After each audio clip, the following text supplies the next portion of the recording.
And we live. All right. Hello, everybody, and welcome in to this AFC South show 245, the divisional round preview.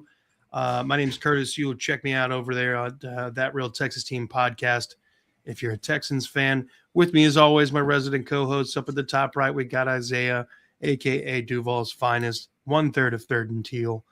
How's it going over there in Duval? It's pretty good.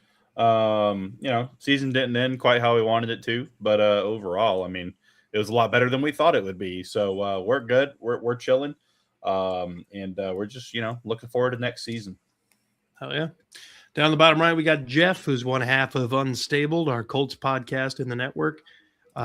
He and Justin holding it down over there, as well as on Tag Team Talk for professional wrestling nerds, as well as Justin is your fix for fantasy football over on Kingmaker Sports. And then at the bottom left, we got Andrew, one half of Titan Stable for two. Some people call him Sexual Chocolate. I don't call him that, but I've heard people call him that before. You came up with that new name, Isaiah. Why are you looking like that? It'd have been a lot better if I came up with it, baby. Don't play yourself. But yeah, if you're guest star on Only Jags. Sexual Chocolate. He like sings his own intro as he walks in. Oh God. Dragging off in the corner. Look, if you're an AFC South fan, you come to the right spot. If you're a Texans fan, we're going to be talking all about the Patriots matchup later on.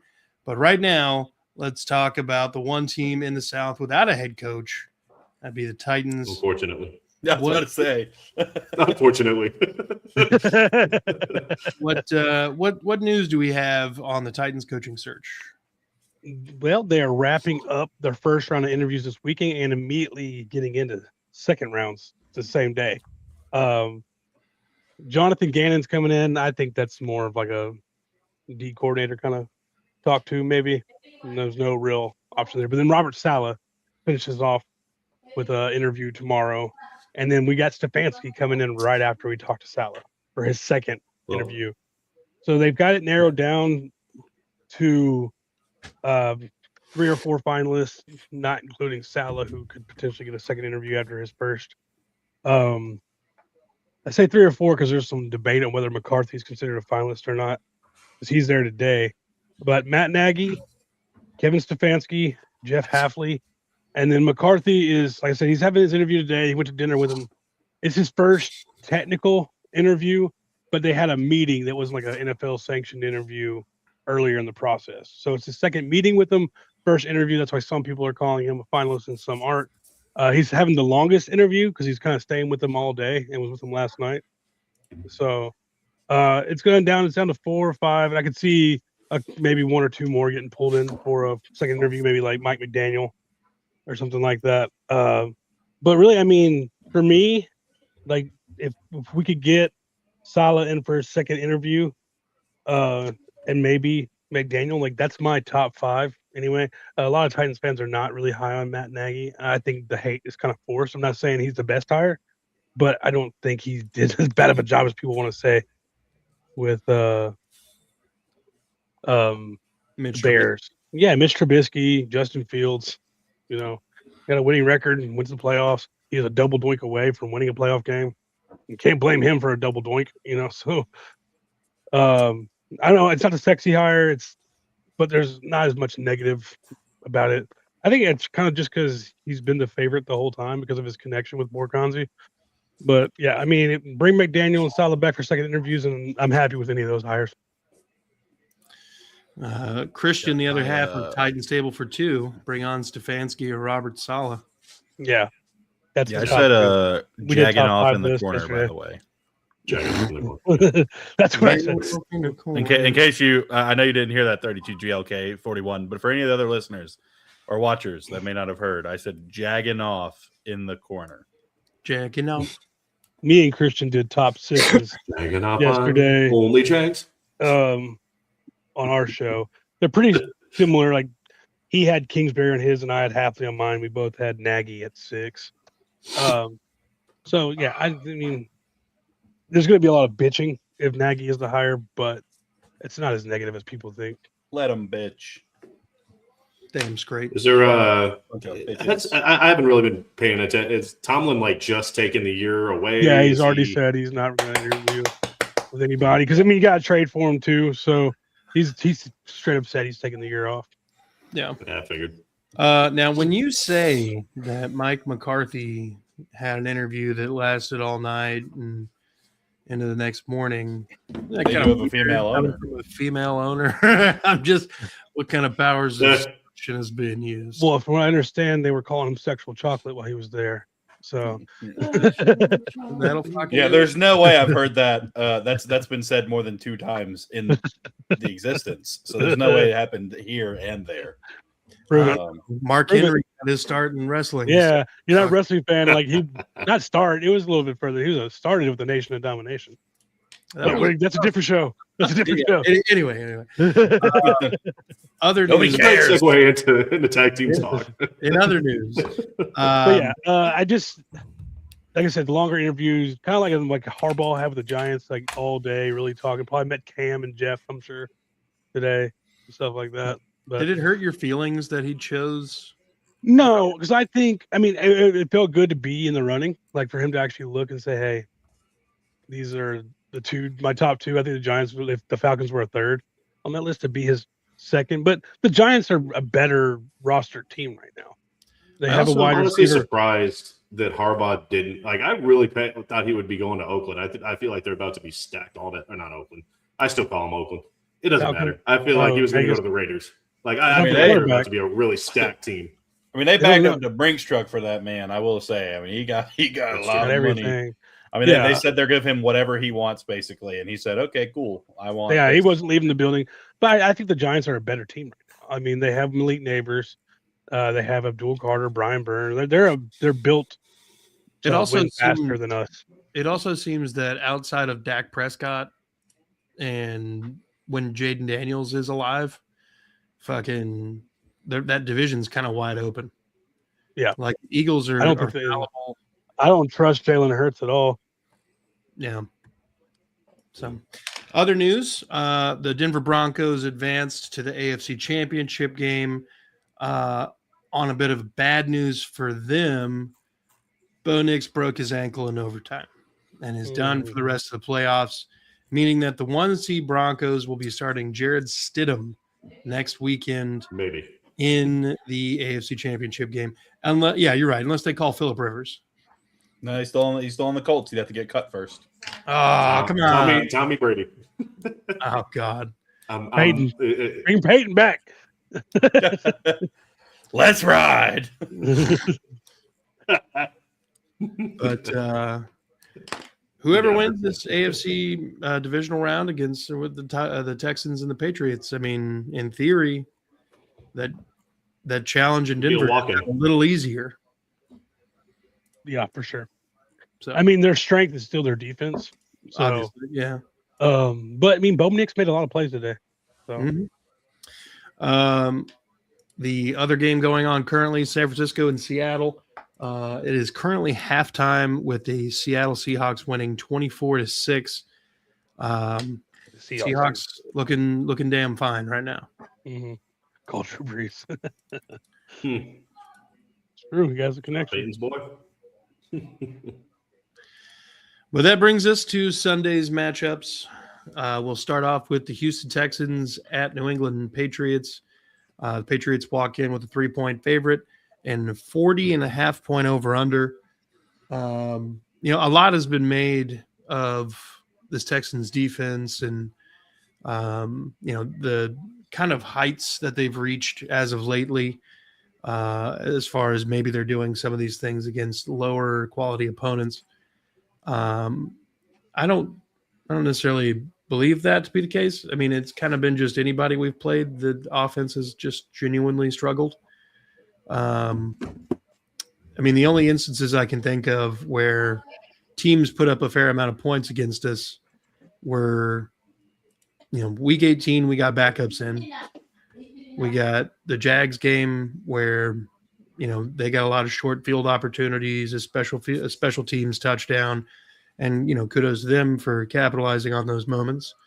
And then the Seahawks, in the same vein. The defense has been able to do its damn thing, but it's just not had consistent complementary offense to take any sort of pressure off. So they're having to hold teams to unrealistic point totals in the NFL to try to win games. But the playoffs are different. This team loves to score touchdowns on defense in the playoffs, specifically the wild card round. There's a lot of opportunity with a younger quarterback with a bad offensive line to cause some turnovers, create some pressure, and drum up some success for the defense. Devil Dog, what it is? What up, Devil Dog? I'm not very scared of the Patriots defense. They're 2-2 against 500 teams, including the playoffs. And all the teams that they lost to, with the exception of any team we didn't play, we beat them. They lost to the Steelers earlier in the season. They lost to the Bills later in the season. This is a Patriots team that is playing, I believe, on borrowed time. With the literal lightest strength of schedule since the 1999-2000 St. Louis Rams. They kind of had a cakewalk to this end of the season here. And I think the Texans are going to present themselves as the toughest challenge that the Patriots have had so far. Drake May's been playing pretty good football lately. I think he's number one against pressure in the NFL. So, I mean, it's not just going to have to be relentless pressure on Drake May. You're going to have to bottle him up, not let him run because he's athletic. You're going to have to I'm not super worried about their receiving core. Stephon Diggs is pretty much it. And then you got Booty, who is good for one deep shot a game. And then I can't even tell you anybody else in their receiving core. Kyle Williams, I think. Hunter Henry gets a lion's share of the targets as the tight end. And then you're going to get a healthy attack of Ramondre Stevenson and Trayvon Henderson. It's okay, Double Dog. I've got this Texans team beating the Patriots 21-16, and probably a go-ahead touchdown late is the difference there. I think that the Texans have a lot more playoff experience than the Patriots do as a whole. The players that they have with playoff experience have not gained that playoff experience in New England. Vrabel's been there; he's done things, but and specifically with that team. But I'm not in any way worried about the veteran presence of the Patriots. I agree, Double Dog. Yeah. Let's see. Was told 3 months.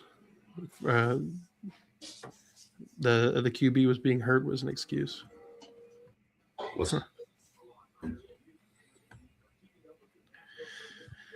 But I think the way to win for the Texans is simple. You play clean football. CJ Stroud doesn't have 5 fumbles and an interception. You just maybe have one goof, maybe one, just one. Let's do it. Preferably early in the game so it can be overcome. But we definitely don't want to be undercome. That's right. That's exactly right. Brandon's got a good point. I ignore any score that doesn't include a Texans field goal. You're not wrong. I mean, it's been fair bearing all year. Ways to win is very simple. You absolutely just crush Drake May, who's I think the most sacked quarterback in the NFL this season. If not, he's top 3. I would have put my money on Herbert. Ways to win.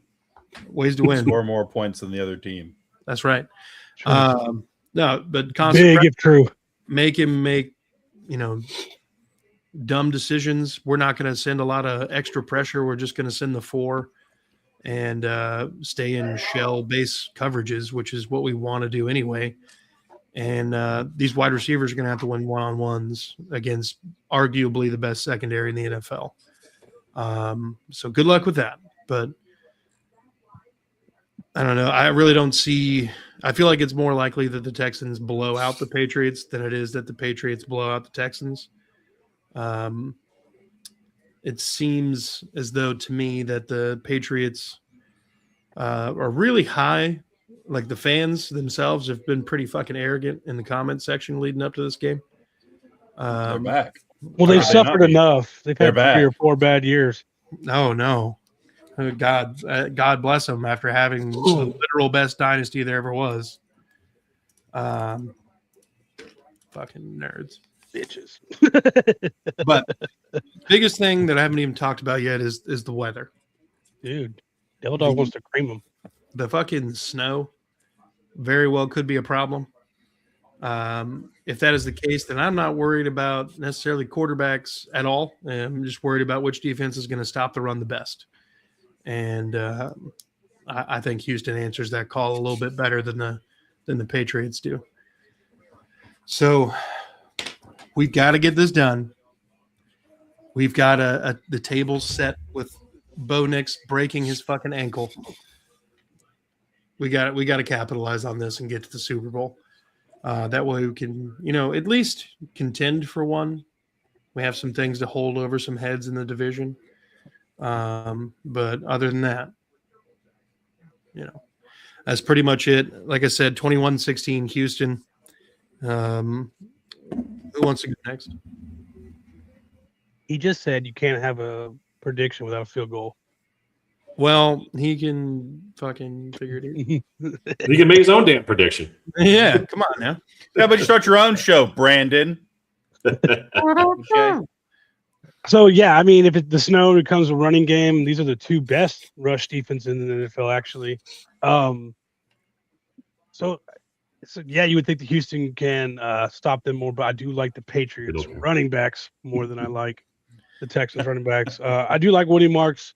And I've always been a Nick Chubb fan, but he's on his last leg. Let's call it what it is. Did you guys get this update about Kevin Stefanski? Did he sign with the Falcons? Yeah. Officially? Yeah. Officially. Okay.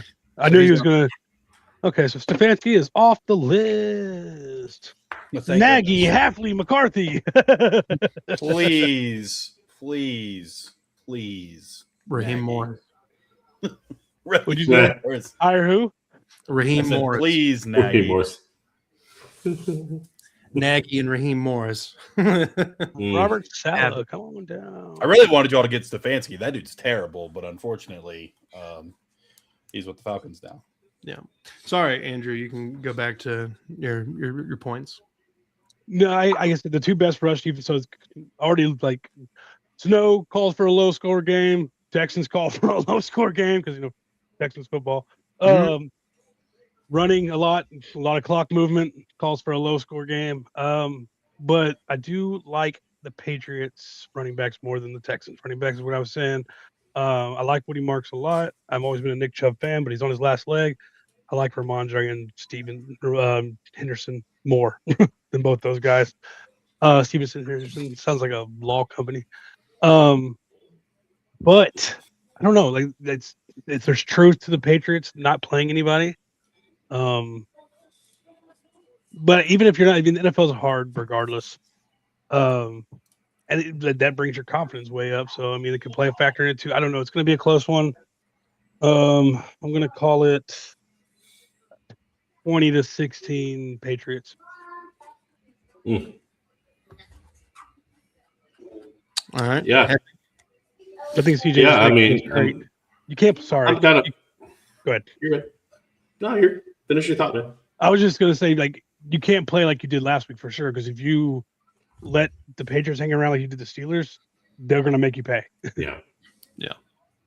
Yeah. I was like, that's a perfect segue into what I was going to say. Steelers are not have been a great team. No. They just haven't.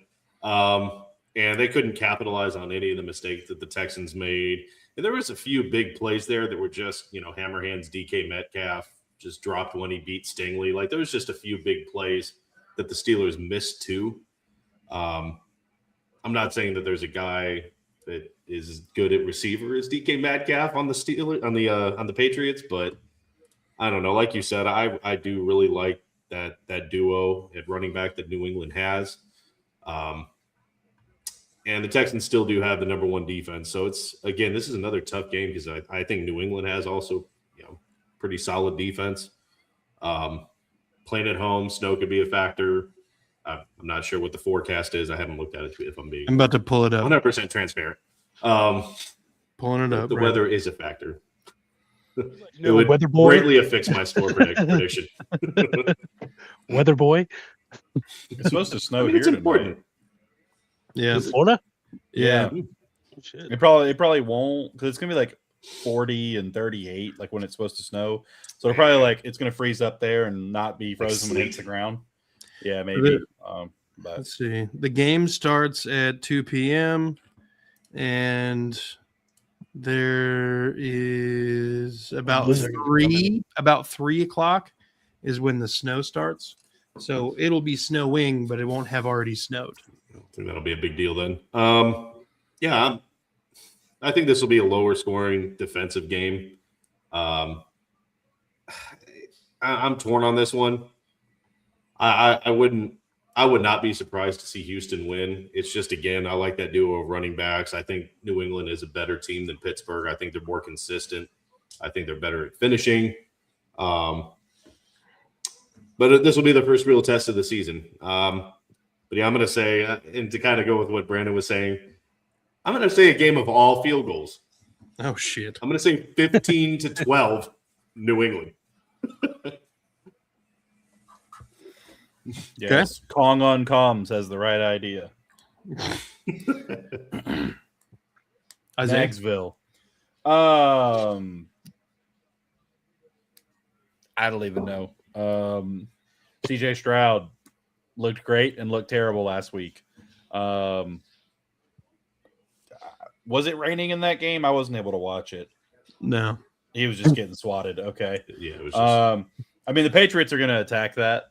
I mean, that's football 101. If a quarterback is getting the ball swatted out, what do? You should be doing it anyways, but you really make it an emphasis to swat the ball out. I don't think this is going to be a high-scoring game, like everybody else has said. I don't think there's anything original or new about saying that. Really, any week for the Texans this year. But I mean, snow's a factor. But at the same time, it's not gonna be like a covered field by the time they start the game. Honestly, I think I'm gonna take the Texans in this one. It's not gonna be a high scoring game, like everybody else has said. I mean, I'm thinking 18-17, like a last minute kind of win at the end there, Texans. But yeah, that's kind of all I got. I just don't see the Patriots offense being as good as they have been with the easiest schedule of all time against the best defense in the league. Yeah. Are you a Titans fan? He said, "I'm actually bring Matt Nagy to Nashville. I'm actually serious." Are you a Titans fan? That's what we need to know. No, Nico is out and Christian Gonzalez is in. Is it going to play a part in this too? I don't think so. I mean, your best corner being in and your best receiver being out, you don't think it'll play a part at all? No, not at all. That's crazy. No, CJ Stroud was probably going to. Best games have been when Nico Collins has not played. Who was that? His rookie year? This season. Nico's out this year? Yeah, he goes out every year. He misses at least 5 games every year. This is actually the least amount of games he's missed in his career. He missed the San Francisco game with a concussion, and CJ went 30 for 39, 270 yards and 2 or 3 touchdowns, no picks. Fucking Jaden Higgins and Jalen Noel had really good games. Yeah, that's when they started using them more. That's right. I remember now. Yeah, he just spreads the ball out more and doesn't necessarily lock in on Nico. Okay. Alumni. What do you mean alumni? Did you play for the team? How can you be alumni for a pro team? Brandon, Joe Mixon, and Tank Dell are out. Yes. Damn it, you're fucked. But it might not play a part for Nico, but it is play a part for Gonzalez because in that situation, he probably would have followed Nico. Now he can D one of those guys up. Maybe Christian Kirk, who's been going off lately. I mean, I'm expecting Christian Kirk to fall back to reality this week. I'm fully expecting Jaden Higgins or Jalen Knoll or Xavier Hutchinson to step all the way up this week. Dalton Schultz was criminally underused last week. I imagine that they'll do again a fair amount of spreading the ball around. If they can get the run game going at all like they did last week, which was the best rushing performance we've had as a team all year, if we can duplicate that success against this team, I mean, realistically, Stroud doesn't have those turnovers last week. We're looking at like a 55-6 outcome. Yeah, Harold Landry's questionable too, I believe. So that'd be a big deal. Hey, shout out to Jeff Steckel on Facebook for liking our thing. Thanks, Jeff. Remember that. Shout out, Jeff. Handsome dog. Sounds like a jackass. Gotta change that out, baby. Well, yeah. But yeah, let's pivot to the last game of the divisional round. That'd be the Rams at the Chicago Bears, 48.5 point over under. Rams 4.5 point favorites. Caleb Williams has had a lot of fourth quarter magic this season, but do you know who has had the second most fourth quarter magic this season? Me. Matt Stafford. Yep. I think that Matt Stafford is on the better team. I think his defense is better. I think they'll be able to close out the game against the Bears. And even if they are unable to close out the game against the Bears, Matt Stafford will close out the game against the Bears. Mm-hmm. They're not playing the Packers, who are, rolling out backup quarterbacks and third string edge rushers and corners and safeties and shit. This is still a young team, and I think Caleb Williams is figuring it out with the great help of Ben Johnson. But I've got the Rams winning this 31-20. Yeah, for me, I mean, the Bears have been doing really well. Caleb's looked really good this season. He's looked a whole different quarterback with Ben Johnson. But I like the experience with the Rams. Team that's been there, done it. So I got the Rams too. I'm probably looking at 31-24 Rams. Okay. Hefe? Yeah, I mean, like you guys have said, Chicago and Caleb Williams, they've had a lot of good comebacks, and I just don't think that's going to happen against the Rams. I think the Rams are going to pull ahead, stay ahead. I just think they're just a lot better team. Not to knock what Chicago's done. I think it's been fun for sure. It's been entertaining, especially that last playoff game. That was a lot of fun too. But no, yeah, Rams. I'm going to say they put up a little more points. I'm going to say like 38. Let's say like 38-17 or something like that. I just think that they put their foot on the gas and that's You it. son of a bitch. Get out of my head. What's your score prediction, Isaiah? All of what Jeff said, including 38-17. Literally, I was like 38-17. I was like in my head, I went 34-20. There's no way Jeff's gonna say that. 38-17. Yeah, no, I think that a lot of what people don't talk about is that Caleb Williams' fourth quarter magic has been very, very, very highly dependent on their defense, getting very untimely turnovers for the other team. Because I think in like week 14 they had a negative 1 point differential. That's not really that good.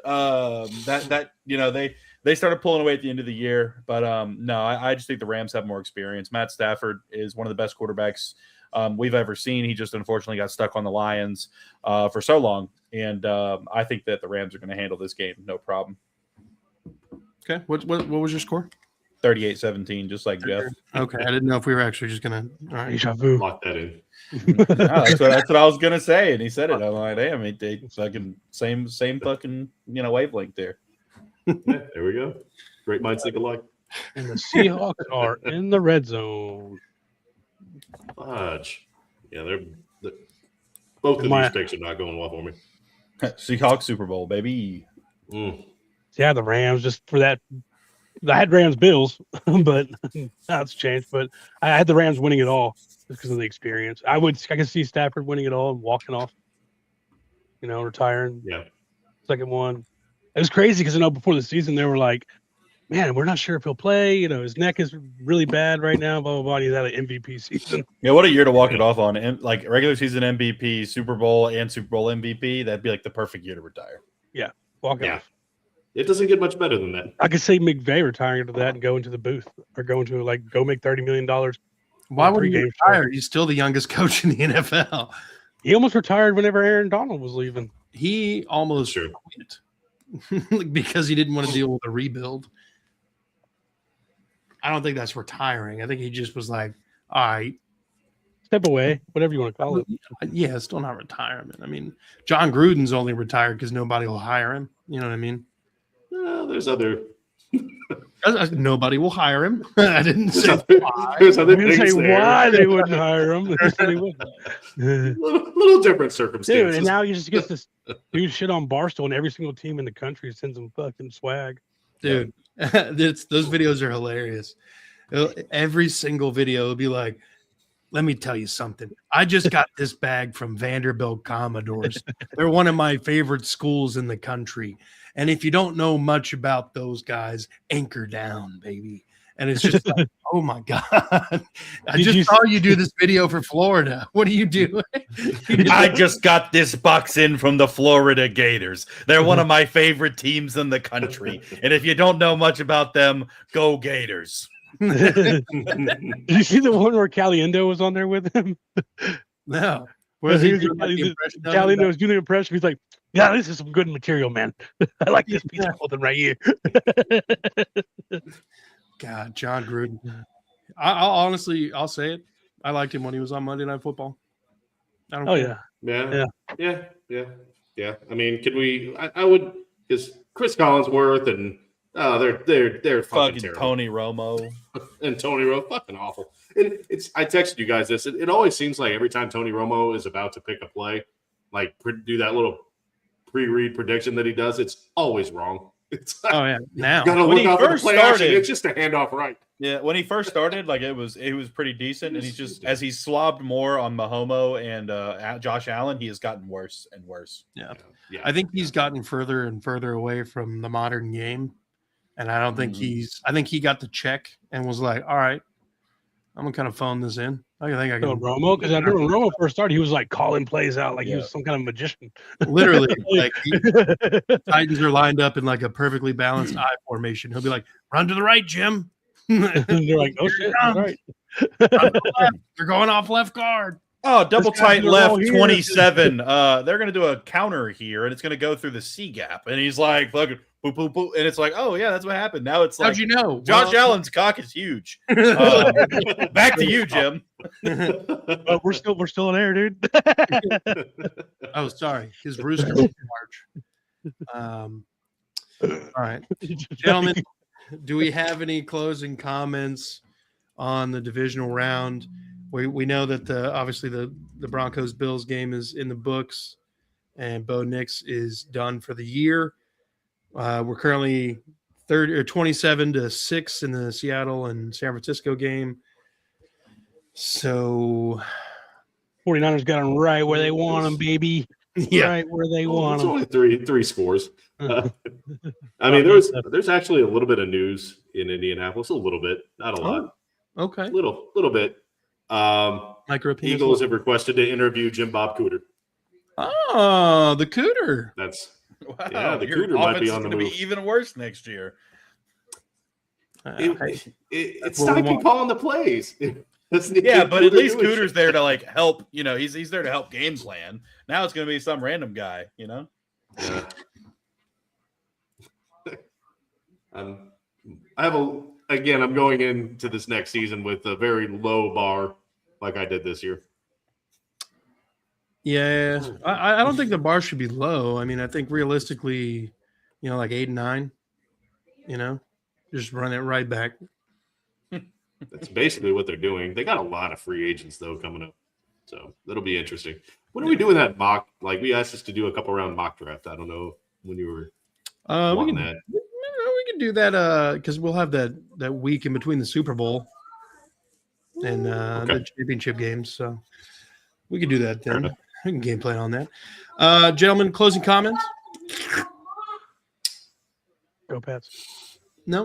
Fuck you, Andrew, you fucking little piece of crap. Yeah, fucking dick.